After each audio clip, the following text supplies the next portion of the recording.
బంగారం ధరలు చూసుకుంటే గత 2 రోజుల నుంచి భారీగా దిగి వస్తున్నాయి. అయితే ఇన్వెస్ట్మెంట్ బ్యాంకర్ జేపీ మోర్గాన్ మాత్రం బాంబు పేల్చింది.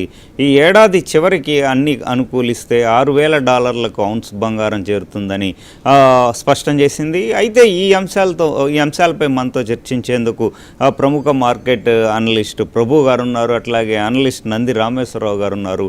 ముందుగా ప్రభు గారితో మాట్లాడదాం. ప్రభు గారు, గుడ్ మార్నింగ్ అండి. వెరీ గుడ్ మార్నింగ్ అండి. సార్, ఇప్పుడు చూసుకుంటే గోల్డ్ ధరలు ఒడిదుడుకులు అయితే కంటిన్యూ అవుతున్నాయి. మరోవైపు మాత్రం జేపీ మోర్గాన్ ఒక బాంబు పేల్చింది. ఏకంగా 2 lakhs వరకు తులం బంగారం వెళ్ళే అవకాశం ఉంది రూపీ టర్మ్స్లో అని చెప్పేసి. దాని అంచనాకి ప్రాతిపదిక ఏంటంటారు? అంటే షార్ట్ టర్మ్ కొంచెం డౌన్ సైడ్ ఉంది, లాంగ్ టర్మ్ బూలిష్ గానే ఉంది. ఎందుకు? దానికి బేస్ ఎలా తీసుకుంటాం?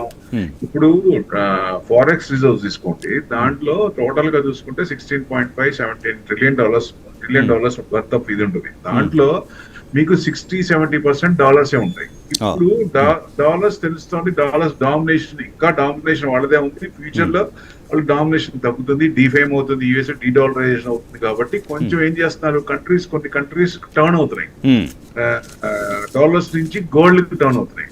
అది మీకు 70% తీసుకుంటే దాంట్లో 10.5 తీసుకుంటే 12.5% వస్తుంది. 70% తీసుకుంటే దాంట్లో మీకు 10% అంటే 1.2 ట్రిలియన్ అంతా మారింది ఏది డాలర్స్ నుంచి గోల్డ్ కి.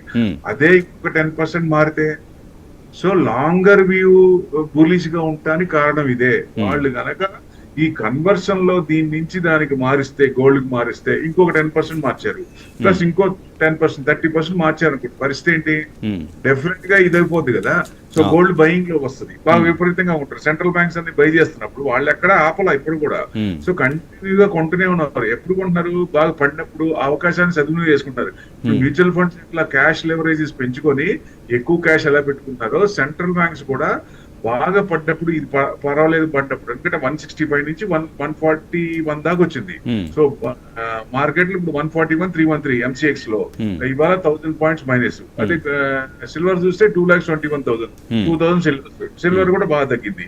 సో అట్లా గోల్డ్ కూడా ఇంకా షార్ట్ టర్మ్ కి, ఎందుకంటే మనం ట్యాక్స్ పెంచాం, ఇంపోర్ట్ ట్యాక్స్ పెంచాం, 6% నుంచి 15% పెంచాం, 9% పెంచాం. సోవర్జిన్ గోల్డ్ తీసుకుంటే మామూలుగా ప్రీమియం లో ఉంటుంది, కానీ ఇప్పుడు -4-5% మైనస్ లో ఉందండి. సో అంటే వీళ్ళు ఈ 9% తీస్తారు, ఆ అడ్జస్ట్మెంట్ అవ్వలేదు. సో ఎప్పుడైతే ఈ 9% ఇంపోర్ట్ ట్యాక్స్ పెంచినది, క్రూడ్ పెరిగిందని చెప్పి మనం పెంచుకున్నాం, ఇప్పుడు తగ్గించినప్పుడు తగ్గించాలి కదా, 100% ఆ ట్యాక్స్ తీసేయాలి. తీస్తే అప్పుడు సోవర్జిన్ గోల్డ్ కూడా గవర్నమెంట్ ఇది కూడా ప్రీమియం కి వచ్చే అవకాశం ఉంటుంది. సో అందుకని కొంచెం ఇంకా ఒక 10% తగ్గచ్చు. ఏదైనా 140 కట్ కాకపోవచ్చు, కట్ అయింది అనుకోండి, max to max support level next level ఎక్కడ 1,36,000 మ్యాక్స్ టు మ్యాక్స్, అంతవరకు అంతకంటే తగ్గకపోవచ్చు అనేది ఎక్స్పెక్టేషన్. రైట్ అండి. రామేశ్వరరావు గారు, సార్ గోల్డ్ చూసుకుంటే వీక్నెస్ కొంత కంటిన్యూ అవుతున్నట్టుగా అనిపిస్తుంది, కానీ జేపీ మోర్గాన్ వంటి గ్లోబల్ సంస్థలు ఎందుకు గోల్డ్ బ్యాకింగ్ ఇస్తున్నాయంటారు? ప్రభు గారు, గుడ్ మార్నింగ్ అండి. Very good morning sir. So ఎప్పుడు కూడా డిబేట్ పెట్టాడు, ఇద్దరు మంచి కాంట్రవర్సీ ఉంటేనే దానికి అందం ఉంటుంది అంటారు. సో నేను సార్తో పాటు కొంతవరకు ఏకీభవిస్తాను, కొంత డిఫరెన్షియేట్ చేస్తాను. ఇప్పుడు చూడండి, మన సెబీ రూల్స్ అండ్ రెగ్యులేషన్స్ ఎంత టైట్ ఉన్నాయి. ఇప్పుడు యుఎస్ లో చూడండి ఎంత manipulation. Is minting money from the stock market, అంటే is a manipulator of the stock market. మన దగ్గర అలా కుదురుతా? నేను అనేది 100% ఉండదని నేను అన్నాను, కొంత పర్సెంట్ ఉంటది, కానీ శీతకన్ను పైన ఉంది. సెబీ స్ట్రింజెంట్ రూల్స్ ఉన్నాయి. ఆ రూల్స్ ప్రకారం కొంచెం మనకి ఇన్వెస్టర్ కి సేఫా కాదా? సార్ ఇక్కడ ఒక మాట ప్రభు గారు, మీరు పర్సనల్ గా తీసుకున్నాం, మన డిబేట్ లో ఉన్న ఒకటి పర్సనల్ గా మనం we may be good friends. Subject లో నాకు తెలిసింది నేను మాట్లాడతాను, మీకు తెలిసింది మీరు మాట్లాడితే పబ్లిక్ విల్ యాక్షన్. అయితే మీరు రూల్స్ అన్నారు కదా సార్, అంటే positive sense, don't take me any sense negative. Rules are made for bad people, but rules are followed only by good people. ఎన్ని కంట్రోల్స్ రేరా ఉంది, మీ స్టాక్ మార్కెట్ ఉంది, సెబీ ఉంది, ఇవన్నీ చెప్పిన మనం వింటాం. నరేంద్ర మోడీ గారు గోల్డ్ కొనొద్దు అన్నారు, ఎంతమంది మానేశారు కొన్నాం? So rules are there and rules are made with loopholes. నా ప్రకారం నాను ఓకే, దట్స్ మీరు కంటిన్యూ చేయండి. నెంబర్ అదర్ పాయింట్ ఏంటంటే, ఈ గోల్డ్ అనేది 1950లో చూసుకుంటే నాకు తెలుసు 29-30 రూపాయలు ఉంటుంది తులం. 1993-94లో 4,000-4,500 ఉంది 24 క్యారెట్ బంగారం అన్నాడు. అట్లా కరోనా టైంకి 2012-13లో 28,000 నేను కొన్నాను కూడా నాకు ఐడియా ఉంది. అట్లా కరోనా టైంలో 50-60,000. ట్రంప్ గారు ప్రెసిడెంట్ అయిన దాకా 70-75,000 ఉండేది. కానీ ఈ రోజు మునిపెన్నడు గోల్డ్ లో రేటు పెరిగినట్టు ఈసారి పెరిగినట్టు ఎప్పుడూ పెరగలేదు లైఫ్ టైంలో. మీరు చూసుకోండి. అంటే దట్స్ పాజిటివ్ సైన్ అనొచ్చు, నెగిటివ్ అనొచ్చు. ఎందుకంటే India is one of the highest consumer, biggest consumer in the world in terms of gold. ఎందుకంటే మన ఆడవాళ్ళు గోల్డ్ లేకుండా ఉంటుంది, బయటికి ఫంక్షన్కి పెళ్లికి వెళ్ళారు. రెండోది ఏంటంటే సెంట్రల్ బ్యాంక్ రిజర్వ్స్ అనేది they started by when are the rate is low కొంటూ పోయారు. కొన్ని నిధులు ప్రతి కంట్రీ కూడా సెంట్రల్ రిజర్వ్స్ అని ఉంటాయి. పివి నరసింహారావు గారు ఉన్న ప్రైమ్ మినిస్టర్ ఉన్న టైంలో మొత్తం ఇండియా బ్యాంక్రప్ట్ అయిపోయింది. మన్మోహన్ సింగ్ గారు వచ్చి మొత్తం సెటిల్ చేసి ఇవన్నీ అయినాయి.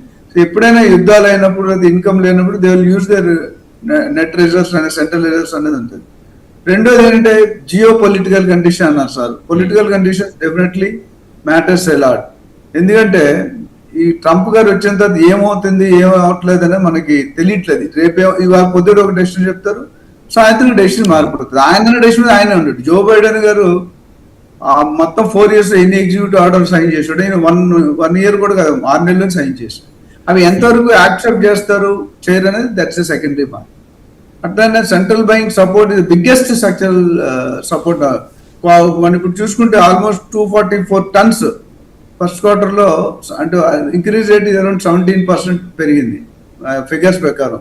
And increase strategic reserve asset. Gold అనేది ఒకప్పుడు ఆర్నమెంట్ కింద వాడాలి, ఇప్పుడు ఇన్వెస్ట్మెంట్ రూపంలో అయిపోయింది. స్టాక్ మార్కెట్ ఇది హైలీ వాలటైల్, రియల్ ఎస్టేట్ స్లోగా ఉంది, బట్ గోల్డ్ మార్కెట్ స్టేబుల్ గా ఆల్మోస్ట్ నేను ఫిబ్రవరి 2025లో చెప్పాను ఒక ఛానల్లో, gold will reach to 2 lakhs, silver will reach to 4 lakhs అని చెప్పాను. నా వీడియో ఉంది కానీ చూడొచ్చు.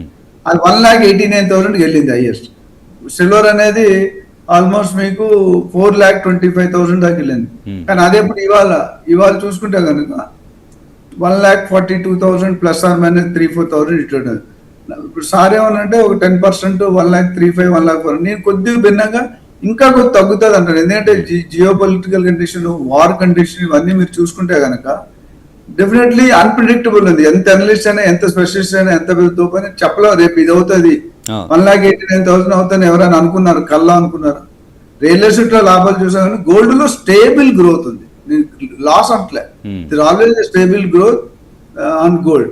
కాకపోతే అది ఎంతకాలం, ఇప్పుడు ట్రంప్ గారు ఏం చేస్తారంటే డాలర్ ని స్ట్రాంగ్ చేసుకుంటారు, మోడీ గారు రూపీని స్ట్రాంగ్ చేయడం చేసి వీక్ అవుతుంది. ప్రజలకు చాలా మంది తెలుసుకోవచ్చు 95 rupees, 98 rupees ఏంటంటే మన స్ట్రాంగ్ కాదు, వీక్ అవుతున్నది. ది మోర్ ది ప్రైస్, ఒకరు డాలర్ ఎగ్నెస్ట్ రూపీ 95 అంటే వీఆర్ వీకింగ్. ఎప్పుడైతే ఇప్పుడు వార్ తగ్గింది అనుకోండి, ఆటోమేటిక్ గా మన రూపీ స్ట్రాంగ్ అవుతుంది అనే నమ్మకాలు ఉన్నాయి జనాలు. ఎంతవరకు అవుతుందా లేదా అనేది వి కాంటెడ్. And gold important point, it has no comparative risk లేదు. అంటే compare to other assets gold కొద్దిగా రిస్క్ అనేది తక్కువ. ఇప్పుడు అన్లైక్ గవర్నమెంట్ ఫండ్స్ ఇండివిజువల్ బాడీగా ఆపరేట్ చేస్తున్నారు.